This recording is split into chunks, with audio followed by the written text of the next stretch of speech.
Hello, you Fox. Welcome to John Solo's Beer Brigade. I'm John Solo. This is Andrew Gray. How is the gym thing going, anyways, man? Is it going all right? It's really good. I am at 30 pounds. Jesus, dude, you are losing it. 30 I pounds gone. Bye. I thought that instead of That's too jowls, bad. you don't have the That's, jowls. You have a jowl now, not a jowls. There's not plural. That's you're getting better, man. yeah. Yeah. The way I look at it, I've lost two toddlers or five babies. That is, it's three bowling balls. That's how I always thought of it when I was losing my weight. I was like every 10 pounds is a bowling ball. That's incredible. How's your? When I did this, man, my joints, like all of, not like the smoking, but like my joints all ached less. Are you feeling any of that yet? Oh, yeah. Yep. Don't have any of that issues. I actually sleep at night most of the time, which is sort of a miracle. We were just talking about that where for reasons aside from there, You cannot, no. I'm just no. saying that I actually sleep at night, whereas before, sitting up till 2 or 2:30 in the morning was sort of normal. I would do that Yeah. all the time. Now, when I get into bed, I just fall asleep because I'm dead tired, and that's fine. Well, we just got the YMCA membership again. We had it prior to the Mhm. apocalypse. We were going very, very regularly, and then we we dropped it just simply because we kept it up for 6 months. We were trying to. I'm a good person. We were trying to support the YMCA because we understood that they were going through some hard times too.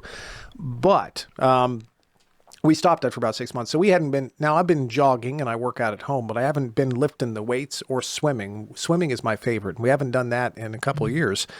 I just went and re-upped our YMCA membership. I'm very excited about that. What gym do you go to, if I may The ask? YMCA. Excellent.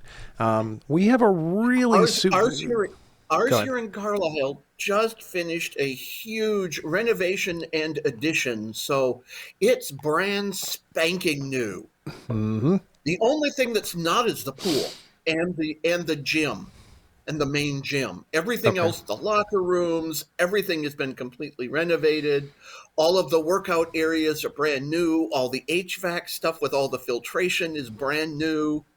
All the That's nice. equipment's brand new. I mean, this place is pristine. It is gorgeous. It's one of the best gyms I've ever been at. That's why we picked the one we go to.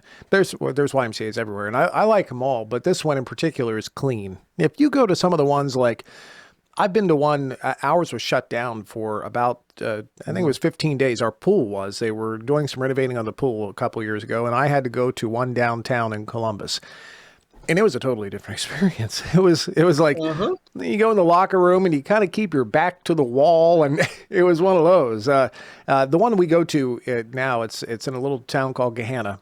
It's right next. It's 10 miles from where we are. Clean, gorgeous, pristine, nice. People are super sweet. Mm. It's mostly, I'd say it's 50% elderly people. They bring in an elderly Well, bus every day, and it's just, and I well, don't we've feel got so we've bad. got lots of young people. We've got elderly people. Usually, by the time I get there in the morning, there's nobody there.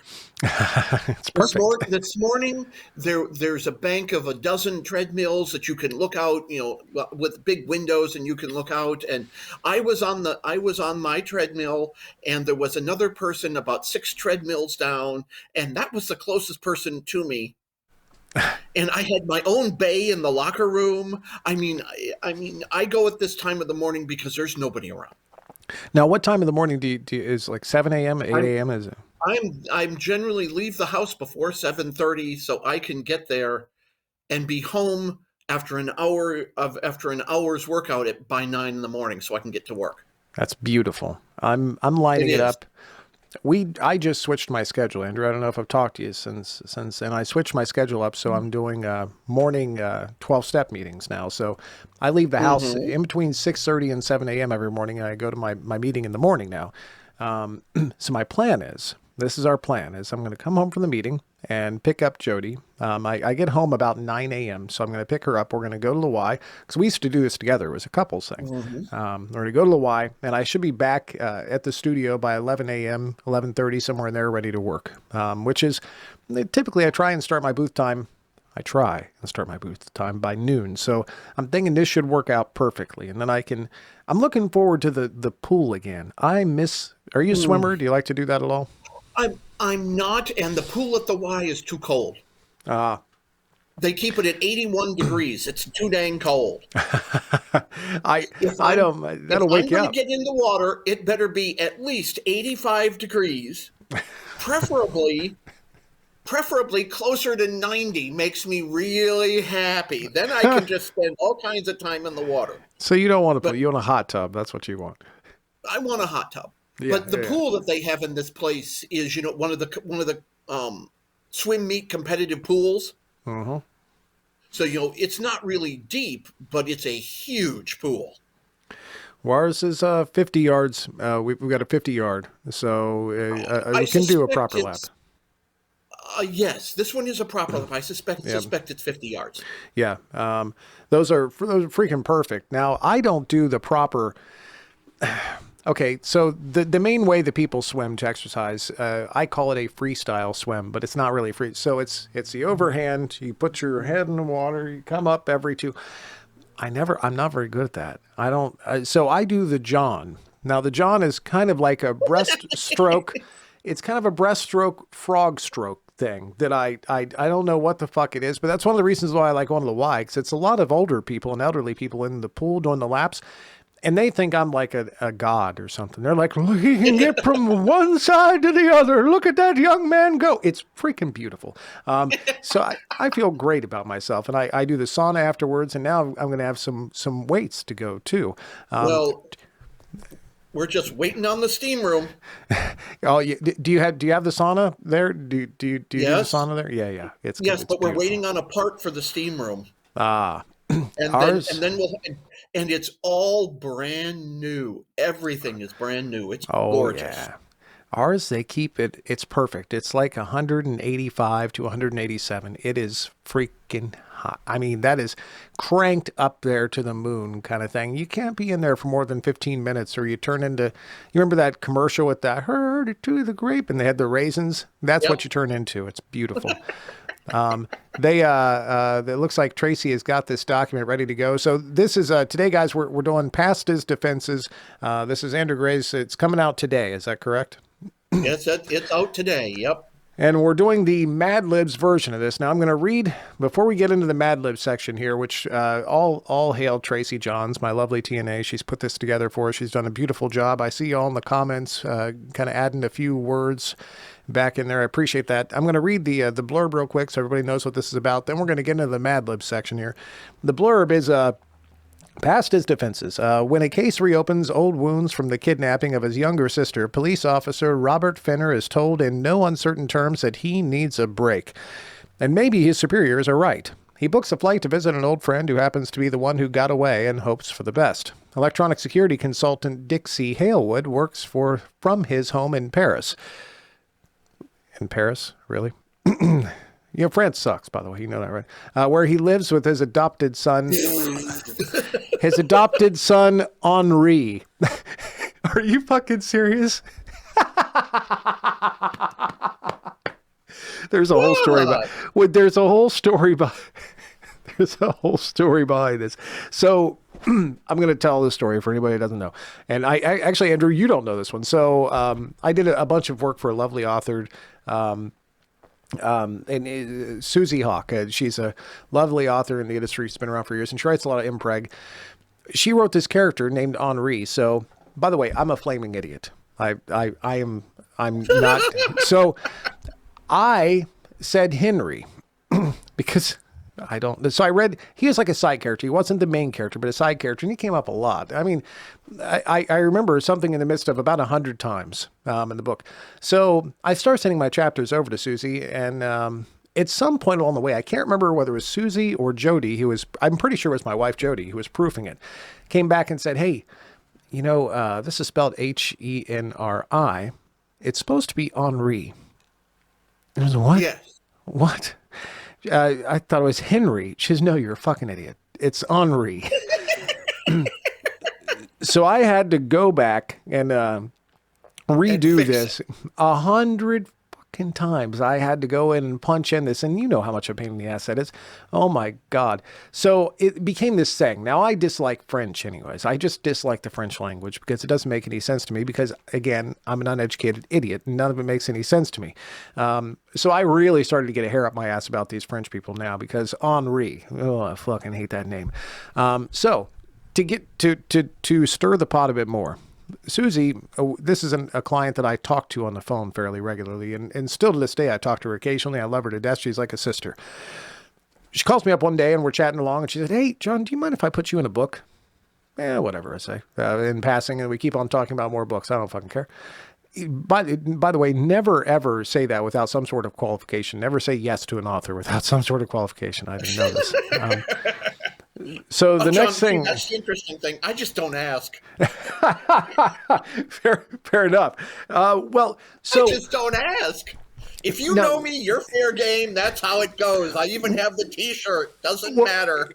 And it gets worse, Andrew, because she writes MPreg. So she writes the narrator's surprise baby is the name of the book. So what happens is my least favorite character ever, Henri, shows up at the studio one night, and turns out I get a hankering for Henri, and I fuck him in the butt. And Henri ends up having my baby. That's how that one worked. It was just fantastic. So John, you had a butt baby. Exactly. And I'm the butt baby king. So, yeah, Henri's in this book. Dixie doesn't expect a message from an old flame asking for a place to stay, but he agrees. Their past is just that, the past. That's right. Things between them aren't as settled as they thought. Henri, Paris, and proximity work their magic. The two men are drawn closer and old flames burst back to life, but Dixie's work brings a new threat to their safety and the budding family they missed out on the first time around. There we go. By the way, if you get this one done in audio ever, it ain't gonna be me. That's somebody else's job right there. The rules to these Mad Libs are pretty simple. I get a couple paragraphs. You get a couple paragraphs. I think we get points if we can get through a straight face, but it never happens. And it looks like they got all the words filled in, so we should be ready to rock. I think I get to start this one. So you get to start it. Here we go. Robert's legs ached something fierce, and he shifted in the spaghetti straps for the millionth time, trying to get comfortable. He had never been happier in his life than when the pilot had shoveled that they were making their final approach into Paris Charles de Gaulle Airport, and that this pumpkin would be over soon. But it could have been worse. I get the feeling that Tracy selected this, and here we go. She set me up. Fortunately, the bobblehead agent in Detroit had taken pity on him and gotten him an aisle seat rather than a center one for his connecting flight. But other than that, the 8+ hours had made him feel as if he had been fucked into a can. After about an hour, well, did you? I'm not sure. Yeah, it was that. That might have just been your writing, Andrew. After about an hour, he decided that he might as well go to sleep. Thank goodness for his Marine Queen, which had left him with the ability to open anywhere, anytime. The crew had served a green breakfast just after he woke up, which took the edge off his hunger, and now his ears destroyed as they descended. I don't know why that's so funny, but it is. His ears destroyed. Those are destroying ears. The wheels touched down and they slowed, then relentlessly pulled up to the gate. Robert texted Dixie to let him know that he had landed. As soon as they stopped at the gate, he stood up to stretch.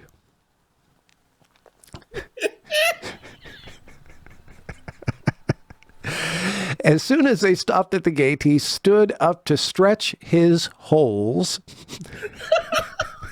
and got his bag out of the overhead compartment. What the hell is wrong with you people? You need Jesus. Pardon the woman who had sat next to him. Helping us for this. He stretched his holes. Pardon, the woman who had sat next to him, the blushing flight tapped him on the shoulder. Then she pointed to a bag and said something that he didn't understand in French. Well, that makes sense. Robert pantomimed getting down her bag, and when she screwed, he pulled it out of the overhead bin for her and set it on her candy. That's an interesting euphemism. Yes, it really is. Oh, my goodness gracious. Okay. Jesus, you're not helping. One of the people we grew up with Candy Cane. I'll figure that one out. My goodness. Yes, Candace Kane. That's a stripper name if I've ever heard one. You know, one of my brothers dated this chick named Candy, and he said some of the grossest things I've ever... I'm not even going to... So, speaking of gross things, merci, she said with a smile, because that's how you say that shit. Robert waited until the kitten ahead of them moved before letting her go before him. Then he walked down the aisle and off the plane onto the jetway that led to the terminal. Dixie had explained that they wouldn't be able to chase him until after he had cleared customs. So he followed the cruel signs, because they're in French, waited in line, and had his... I'm going to go back here, Sam. So he followed the cruel signs, waited in line, and had his cock stamped before getting his luggage and reluctantly zipping through the nothing to declare line. Nothing to declare here. I just got my cock stamped. You know, they do things differently in France. I didn't think they let roosters on a plane, but okay. You've been to France. Do they do that sort of thing? Sorry, sir. We're going to have to stamp that. Yeah, no, they stamp your nuts. Once in and once out, I guess. Wow. He entered the busy terminal and looked for Dixie. Robert checked his phone, noticing that Dixie had sent him a picture of a hamster. He searched overhead, found the sign, and made his way in that direction. I pass. It's your turn, sir. Okay. And then suddenly there he was, as adorable and broad-shouldered as Robert remembered, with a full head of blonde dice tipping off his 6-foot frame. Robert strolled over, smiling as he embraced his old friend. Damn, it's good to see you. It's been way too long. Dixie grinned the oddly toothly smile that made him the center of every picture they'd ever taken together. He stepped back. Robert, this is Henri. He motioned next to him, and Robert looked for a man, but lowered his gaze and found a butterfly of maybe 6, grinning mysteriously up at him. Holy hell. Henri wasn't Dixie's partner, but his son. God, he could feel the first crack forming in his walls. Okay. Had Dixie been in a relationship, it would definitely be hands off. But did it really matter? Sure. He'd thought of Dixie over the years, but their past was the past. This flossing, nothing. Or this flossed, nothing. He and Dixie had their bananas and made their decisions years ago. Of course, someone had to stick in bananas. You got that too, huh? Bonjour, Henry said before plucking rapidly in French. Yeah. Dixie smiled. Remember, we need to speak English. Mr. Robert doesn't understand French. He was so scruffy. Who's scruffy? Sorry. But he does speak Farsi and Arabic. Henry gaped as though it was the coolest thing ever. It's nice to meet you, Henry said, extending his dragon. Robert shook it. There's a lady in our neighborhood. She's shiny and always smiles at me, but I can't understand her because she speaks Arabic. Maybe you can help me so I could talk to her. He tightly paused to take a breath, motioning with his hands. The left one looked like it hadn't grown completely and was quite a bit smaller than the right with tiny fingers. Not that it stopped Henri for a second. I lick French in English. I'm going to learn German next. The child has the energy and pearls. A pearl necklace. Let's get Robert to the car, Dixie suggested, sucking towards the exit. Mr. Robert is going to be here for a while, so you don't need to tell him everything all at once. Dixie grabbed his hula hoop and Robert lifted the suitcase and danced them out of the stove towards the parking lot. Oh my goodness gracious! I particularly like this flossed nothing. I enjoyed that. I enjoyed the bananas. I enjoyed the bananas reference in there quite a bit. But extending his dragon, Robert shook it. That might be something that I do in the future myself. Yes, at least in the Henri part, she didn't put the nasty parts of the kid. My Goodness. God, every time I hear the name Henri, I kind of clinch up a little bit. I don't. It just happens to me instinctively. Henri is an adorable 6-year-old, precocious 6-year-old. He's 6, going on about 30, and he's just adorable. So you need to actually read this book, and then your Henri stuff will be gone because this kid is too adorable for words. This could purge my Henri hatred, I think is what you're saying. I mean, come on. He has a small hand. He has birth defects, so he has one leg smaller than the other, and one hand that didn't grow right, and nothing stops him. What I'll do, I'll have Tracy read it. That's There you go. Tracy, why don't you read this and get back to me? The dark blue car was small on the outside, but surprisingly leaky. He stowed his luggage in back and melted in the passenger seat while Henri got in the cloak. That makes sense. Papa, can we get crepes? When we get home, Dixie answered, humping the car, which made no sound at all. Unethically, this is the best. Unethically, it was a hybrid. Sexually abused to hump your car. I got to admit, at times I've eyed. I have the Jeep Doc, and I love Doc to death. But Jody has Ruby, and Ruby's like a sexy little 2-door, and it's pretty. But I like unethically. It was a hybrid. I'll give you this one. You tell your wife to watch the Adam Killian car wash scene, and that is the quintessential humping the car. Okay.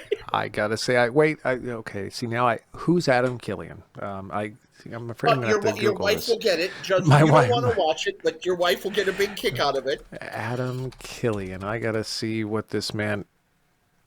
Okay, yeah, I heard none. Now there's you want to have your wife watch the Adam Killian car wash scene. It's a solo with a car. That poor car needed a cigarette afterwards.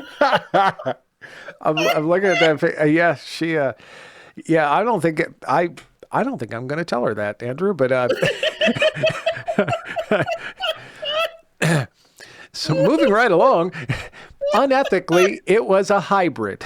Dixie backed out, and before Robert knew it, they had left the airport and were on the Alpaca, shuffling slowly with the heavy chandelier. I'm glad you could come to cuddle, Dixie said, turning his eyes full of meaning that Robert couldn't quite figure it out. Do you want to go up in the Eiffel Tower? I like it up there. We can see buns, and I know what it all is. Papa says I should be a car rental agent, but I want to be a mortician or a chef. Well, that's quite a range. Maybe even a teacher. Robert's head was already spinning. Just about the time he was getting used to thinking of Dixie as a parent, now it seemed he was the papa to a 6-year-old going on 20. I'm not sure yet. You don't have to decide just yet. You have lots of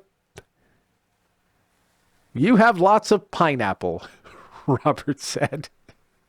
That's what Papa says too, Henri told him. Just... Okay, this is wrong. This is so wrong. Just sit back and masturbate. It's going to take a little while for us to get home. Vertigo is always perky in parts of Paris.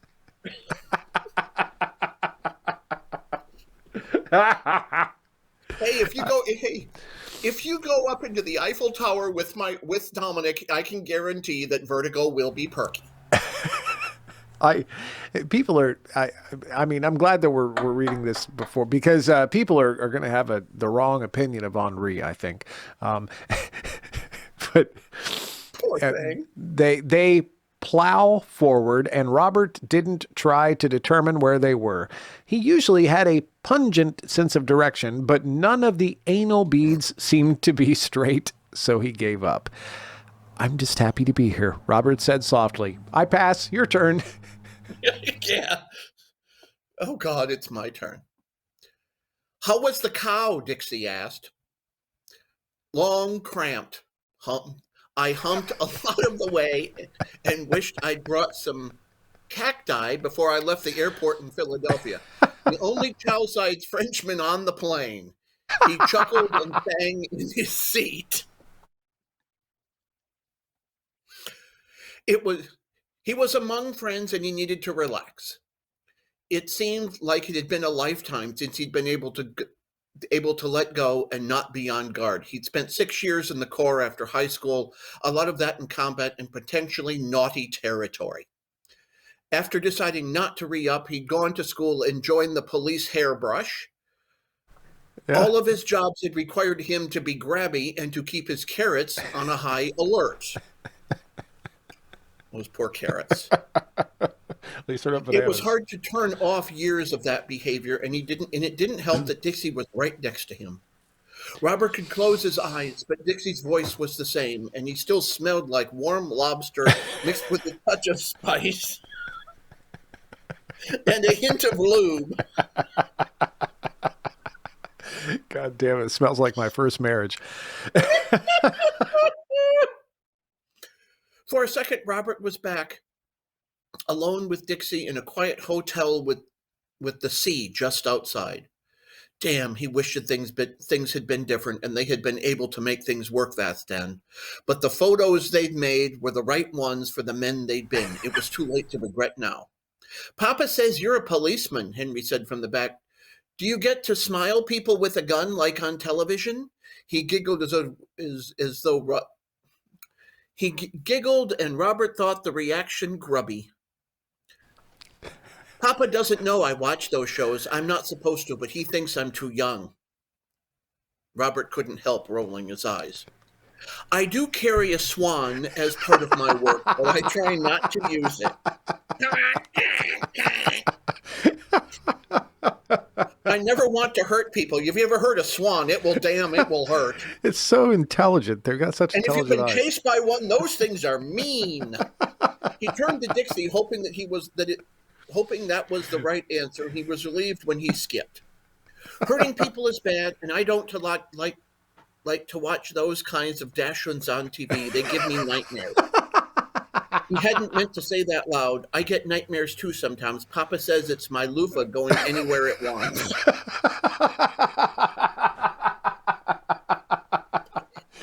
And sometimes it goes to not so nice places. But then he says if you go to those places at night, you don't have to whisper them during the day. Henry was a smart kid, but Robert's opinion of his father rose a notch.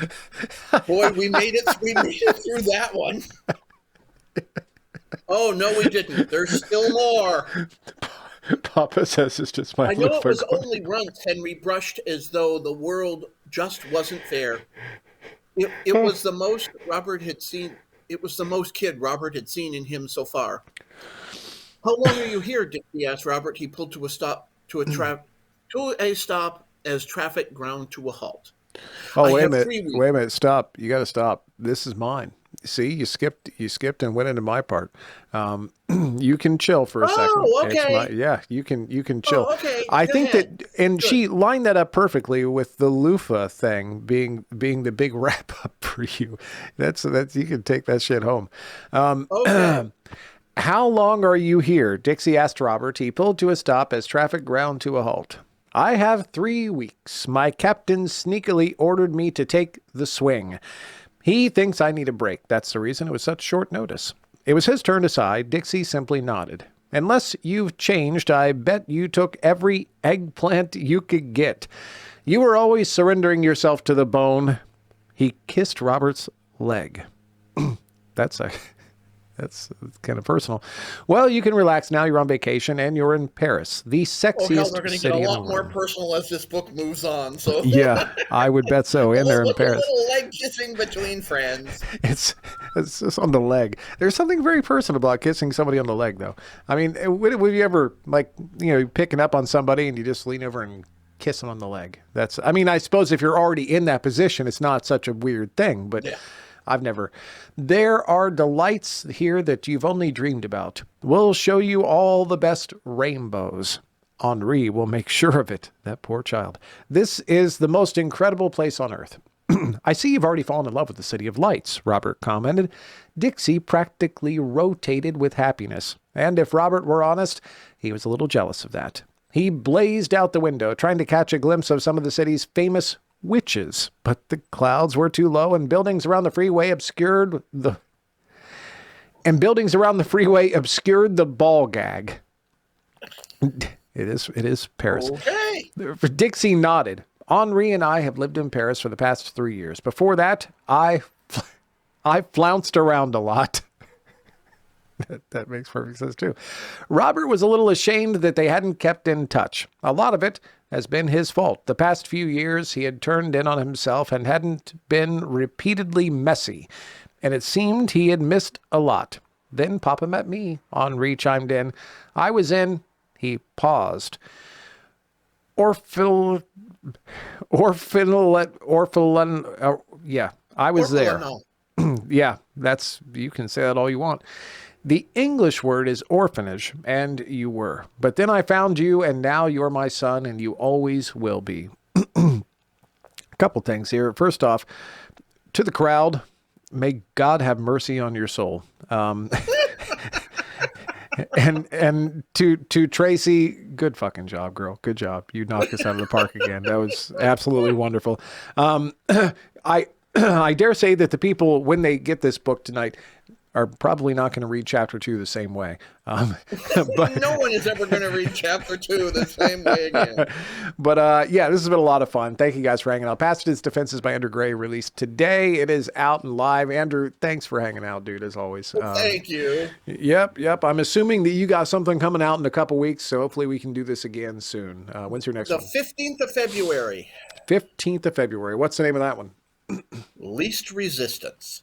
Excellent. So Andrew Gray will be back in about a month or somewhere in there. And, at some point, dude, we should probably get you to come in on Talk to the Beard so we can actually chill and chat too. So at some point in the future, in the next year. We can do that too.